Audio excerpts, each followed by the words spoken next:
సమయం వేకువజామున 4:12 గంటలు. 32,000 అడుగుల ఎత్తులో భారతీయ యుద్ధ విమానాలు తమ వ్యూహాత్మక ప్లానింగ్తో శత్రు గగనతలాన్ని ఛేదించుకుంటూ ప్రవేశించాయి. ఇక గడిచే ప్రతి క్షణము అత్యంత ప్రాణ సంకటం.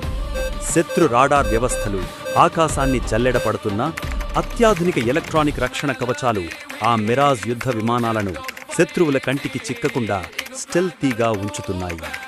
కాక్పిట్లలో పైలట్ల హృదయ స్పందనలు వేగవంతమయ్యాయి.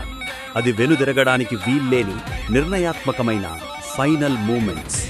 ఆ డీప్ డార్క్ అట్మాస్ఫియర్లో కేవలం తమ పరికరాలను ఆసరాగా చేసుకుని తిరుగులేని సాహసంతో మరియు అచంచలమైన ఆత్మవిశ్వాసంతో వారు లక్ష్యం వైపు దూసుకెళ్తున్నారు. ఆకాశం నుండి విరుచుకుపడబోతున్న ఆ ప్రళయం గురించి ఇసుమంతైనా ఊహించలేక కింద శత్రు నాయకత్వం గాఢ నిద్రలో మునిగిపోయింది. లక్ష్యానికి ఇంకా కేవలం 67 కిలోమీటర్ల దూరం మాత్రమే.